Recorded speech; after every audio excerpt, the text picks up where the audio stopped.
नमस्कार दोस्तों, रामायण के ऐसे 13 अनसुलझे रहस्य जिससे आज भी दुनिया अनजान है। आज की यह कहानी आप सभी के लिए बहुत ही रोचक होने वाली है और रामायण के बहुत सारे रहस्यों से आपको रूबरू कराने वाली है। तो आप सभी दर्शकों से अनुरोध है कि आप इस कहानी में आखिर तक बने रहिएगा और मेरे चैनल से जुड़े रहने के लिए इस चैनल को जरूर सब्सक्राइब कीजिएगा। तो चलिए कहानी में आगे की तरफ बढ़ते हैं। रामायण का हिंदू धर्म में एक विशिष्ट स्थान है। मनुष्य जाति के जीवन और उनके कर्मों का विशेष प्रकार से रामायण में विवरण दिया गया है। इसमें भगवान राम और देवी सीता के जन्म एवं जीवन यात्रा का वर्णन है। हम में से अधिकांश लोगों को रामायण की कहानी पता है, लेकिन इस महाकाव्य से जुड़े कुछ ऐसे रहस्य हैं जिनके बारे में लोगों को जानकारी नहीं है या फिर रामायण में उनको दिखाया नहीं गया है। आज हम आपके सामने रामायण से जुड़े 13 ऐसे रहस्य उजागर कर रहे हैं जिसे शायद ही आपने कभी सुना होगा। ऐसा माना जाता है कि मूल रामायण की रचना ऋषि वाल्मीकि द्वारा की गई थी, लेकिन कई अन्य संतों और वेद पंडितों जैसे तुलसीदास, संत एकनाथ इत्यादि ने भी इसके अन्य संस्करणों की रचना की है। हालांकि प्रत्येक संस्करण में अलग अलग तरीके से कहानी का वर्णन किया गया है, लेकिन मूल रूपरेखा एक ही है।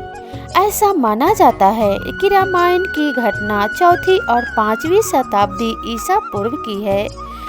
तो चलिए हम उन 13 अनसुलझे रहस्यों की तरफ आगे बढ़ते हैं, जिसमें सबसे पहला है रामायण के हर 1000 श्लोक के बाद आने वाले पहले अक्षर से गायत्री मंत्र का निर्माण होता है।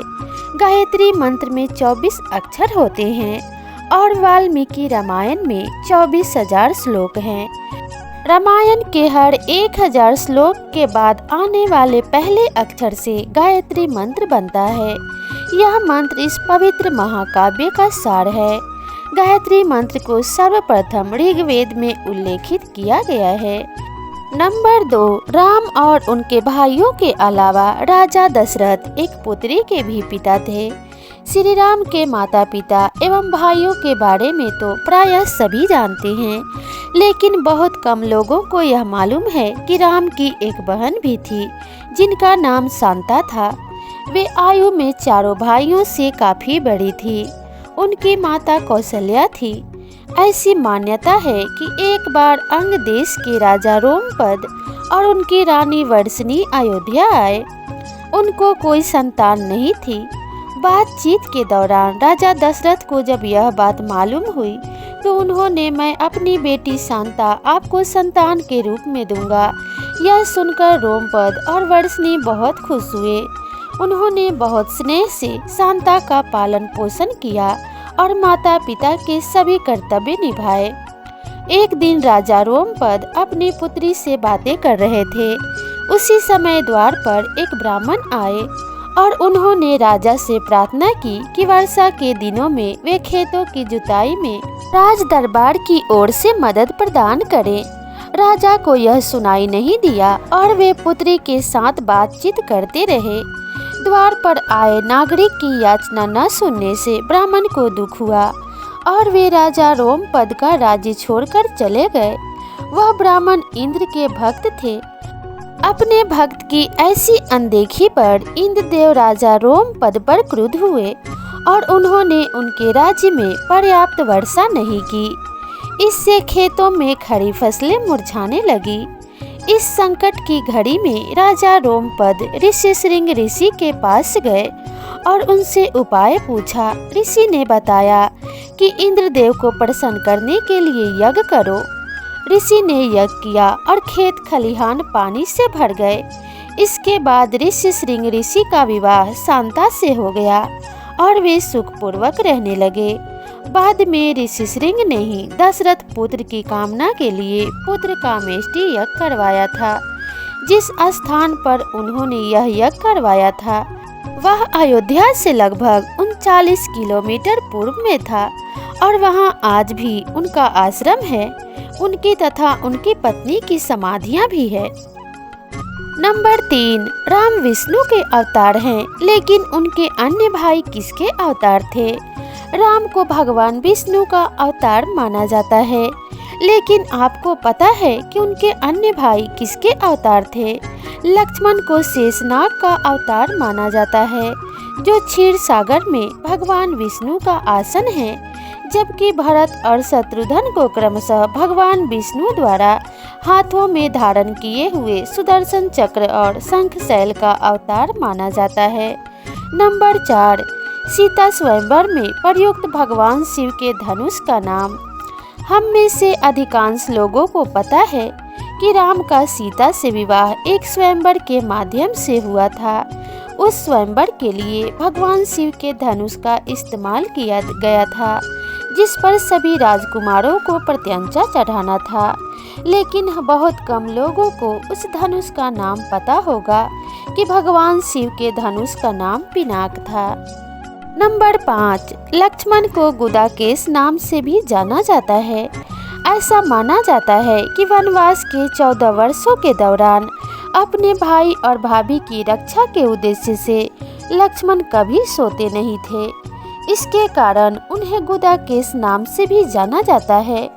वनवास की पहली रात को जब राम और सीता सो रहे थे, तो निद्रा देवी लक्ष्मण के सामने प्रकट हुई। उस समय लक्ष्मण ने निद्रा देवी से अनुरोध किया कि उन्हें ऐसा वरदान दें कि वनवास के 14 वर्षों के दौरान उन्हें नींद न आए और वह अपने प्रिय भाई और भाभी की रक्षा कर सके। निद्रा देवी इस बात पर प्रसन्न होकर बोली कि अगर कोई तुम्हारे बदले 14 वर्षों तक सोए तो तुम्हें यह वरदान प्राप्त हो सकता है। इसके बाद लक्ष्मण की सलाह पर निद्रा देवी लक्ष्मण की पत्नी और सीता की बहन उर्मिला के पास पहुंची। उर्मिला ने लक्ष्मण के बदले सोना स्वीकार कर लिया और पूरे 14 वर्षों तक सोती रही। इस प्रकार से रामायण काल में उर्मिला का त्याग भी कम नहीं था। नंबर 6, उस जंगल का नाम जहां राम, लक्ष्मण और सीता वनवास के दौरान रुके थे। रामायण महाकाव्य की कहानी के बारे में हम सभी जानते हैं कि राम और सीता लक्ष्मण के साथ 14 वर्षों के लिए वनवास गए थे और राक्षसों के राजा रावण को हराकर वापस अपने राज्य लौटे थे। हम में से अधिकांश लोगों को पता है कि राम, लक्ष्मण और सीता ने कई साल वन में बिताए थे, लेकिन कुछ ही लोगों को उस वन के नाम की जानकारी होगी। उस वन का नाम दंडकारण्य था, जिसमें राम, सीता और लक्ष्मण ने अपना वनवास बिताया था। यह वन लगभग 35,600 वर्ग मील में फैला हुआ था, जिसमें वर्तमान छत्तीसगढ़, उड़ीसा, महाराष्ट्र और आंध्र प्रदेश के कुछ हिस्से शामिल थे। उस समय वह वन सबसे भयंकर राक्षसों का घर माना जाता था, इसलिए इसका नाम दंडकारण्य था, जहां दंड का अर्थ सजा देना और अरण्य का अर्थ वन है। नंबर 7, लक्ष्मण रेखा प्रकरण का वर्णन वाल्मीकि रामायण में नहीं है। पूरे रामायण की कहानी में सबसे पेचीदा प्रकरण लक्ष्मण रेखा प्रकरण है, जिसमें लक्ष्मण वन में अपनी झोपड़ी के चारों ओर एक रेखा खींचते हैं। जब सीता के अनुरोध पर राम हिरण को पकड़ने और मारने की कोशिश करते हैं, तो वह हिरण राक्षस मारीच का रूप ले लेता है। मरने के समय में मारीच राम की आवाज में लक्ष्मण और सीता के लिए रोता है। यह सुनकर सीता लक्ष्मण से आग्रह करती हैं कि वह अपनी भाई की मदद के लिए जाए, क्योंकि ऐसा प्रतीत होता है कि उनके भाई किसी मुसीबत में फंस गए हैं। पहले तो लक्ष्मण सीता को अकेले जंगल में छोड़कर जाने को राजी नहीं हुए, लेकिन बार बार सीता द्वारा अनुरोध करने पर वह तैयार हो गए। इसके बाद लक्ष्मण ने झोपड़ी के चारों ओर एक रेखा खींची और सीता से अनुरोध किया कि वह रेखा के अंदर ही रहे। यदि कोई बाहरी व्यक्ति इस रेखा को पार करने की कोशिश करेगा तो वह जलकर भस्म हो जाएगा। इस प्रकरण के संबंध में अज्ञात तथ्य यह है कि इस कहानी का वर्णन न तो वाल्मीकि रामायण में है और न ही रामचरितमानस में। लेकिन रामचरितमानस के लंका कांड में इस बात का उल्लेख रावण की पत्नी मंदोदरी द्वारा किया गया है। नंबर 8, रावण एक उत्कृष्ट वीणा वादक था। रावण सभी राक्षसों का राजा था। भगवान शिव के प्रति उसकी दृढ़ आस्था थी।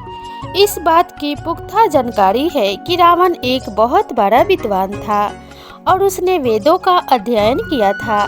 लेकिन क्या आपको पता है कि रावण के ध्वज में प्रतीक के रूप में वीणा के होने का क्या कारण था?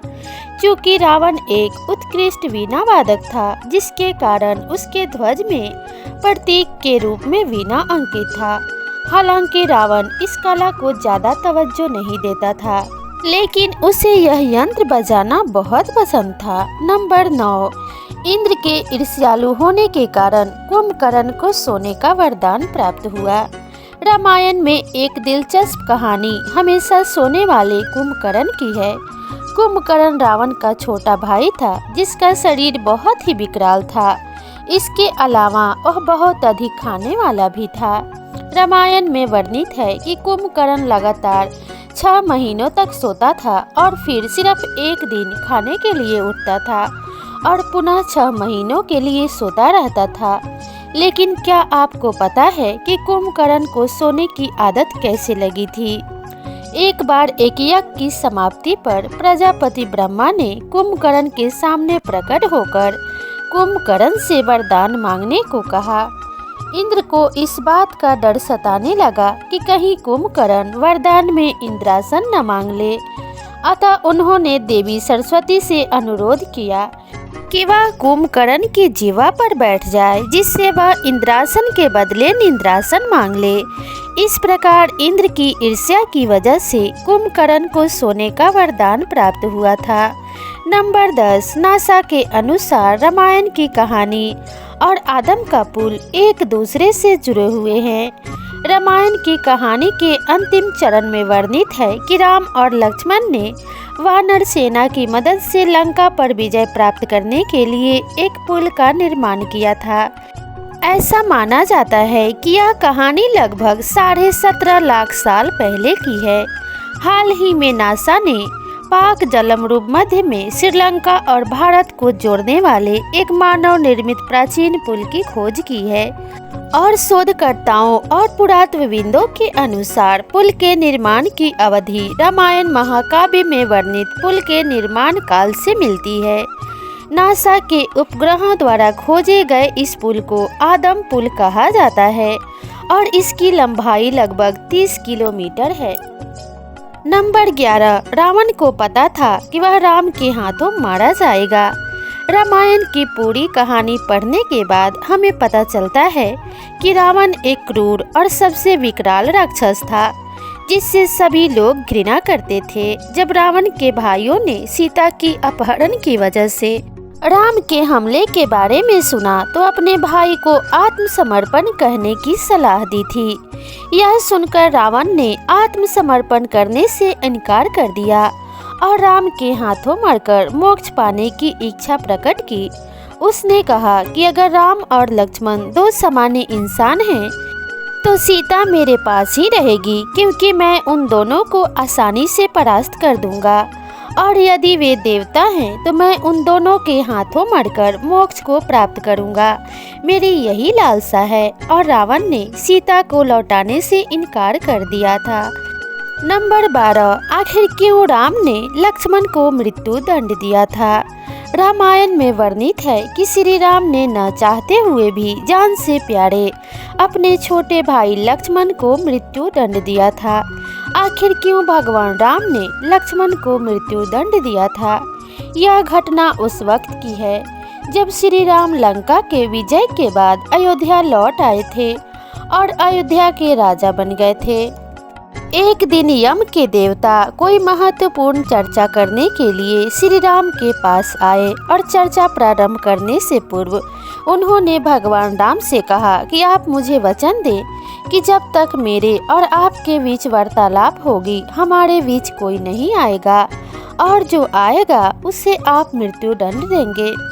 इसके बाद राम लक्ष्मण को यह कहते हुए द्वारपाल नियुक्त कर देते हैं कि जब तक उनकी और यम की बात हो रही है वह किसी को भी अंदर न आने दे, अन्यथा वह उसे मृत्यु दंड दे देंगे। लक्ष्मण भाई राम की आज्ञा मानकर द्वारपाल बनकर खड़े हो गए। लक्ष्मण को द्वारपाल बने कुछ ही समय बीतने के बाद वहां पर ऋषि दुर्वासा का आगमन होता है।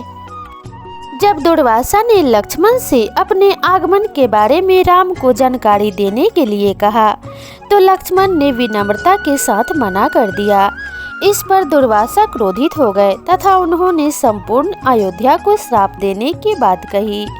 लक्ष्मण ने शीघ्र ही यह निश्चय कर लिया कि उनको स्वयं का बलिदान देना होगा ताकि वे नगरवासियों को ऋषि के श्राप से बचा सके, और उन्होंने भीतर जाकर ऋषि दुर्वासा के आगमन की सूचना दी।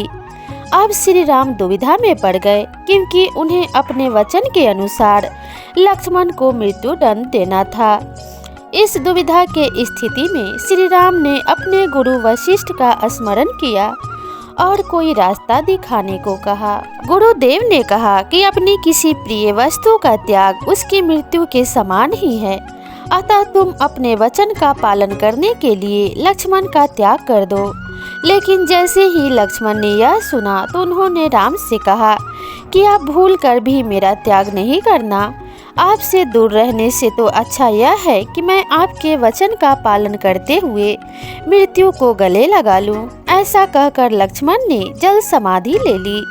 नंबर 13, राम ने सरयू नदी में डुबकी लगाकर पृथ्वी लोक का परित्याग किया था।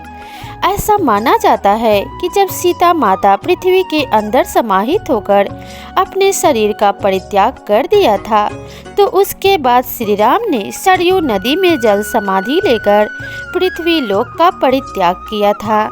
इस प्रकार भगवान राम से जुड़े इन रहस्यों को बहुत कम लोग ही जानते हैं। तो प्रिय दर्शकों, आज के इस कहानी में बस इतना ही। आपके कमेंट करने पे मैं नई नई जानकारियाँ आप लोगों के लिए लेकर आती रहूँगी। आपको यह छोटी सी जानकारी कैसी लगी हमें कमेंट करके ज़रूर बताइएगा, और इसी तरह की कहानियों के लिए मेरे चैनल से जुड़े रहिएगा और साथ में चैनल को सब्सक्राइब करके बेल आइकन भी प्रेस कर लीजिएगा। तो मिलते हैं इसी तरह की नई कहानी के साथ। चैनल पर बने रहने के लिए आपका बहुत बहुत धन्यवाद।